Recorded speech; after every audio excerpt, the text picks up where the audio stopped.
Mahigit sa 28 pasahero mula 15 hanggang 29 anyos ang sugatan at nag-iwan ng isang patay ng tumagilid ang isang travel and tour bus na may plakang UVD 253 na minamaneho ni alias Will ng Lian, Batangas. Sa inisyal investigasyon, alas 10:30 ng umaga nitong Lunes, Disyembre 29, sa kilometer 15, Sitio Pinlac, Barangay Magsaysay, Infante Quezon na mangyari ang aksidente ng bus na sakay ang pawang mga kabataan. Ang bus ay nanakbo sa Marilake Highway patungong town proper ng bayan ng Infanta nang biglang nag-overshoot sa kalsada na naging dahilan na mawala ng kontrol ang tsuper sa hawak nitong manubela hanggang tumagilid ang bus sa highway. Napagalaman na patungong camp ang mga youth leaders mula umano sa Barangay Bagong Silangan, Quezon City, kabilang mga ito sa Kabataang Bagong Silang kasama di umano ang mga taga-DSWD.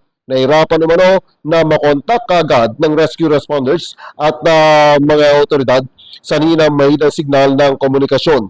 At nang malaman ng Barangay Bagong Silangan ng QC ay agad nagpadala mga ito ng ambulansya. Nag-respond rin ang Infanta MDRRMO para tumugon sa pangyayari. Patuloy pa rin sa investigasyon ang mga kapulisan sa nasabing insidente. Ang tsuper naman ay nakadetini sa Infanta Municipal Police Station Custodial Facility. Kasama mo sa Aramen Calabarzon and 106.3 IFM Lucena, Idol Edgardo Maceda, Tatak Aramen.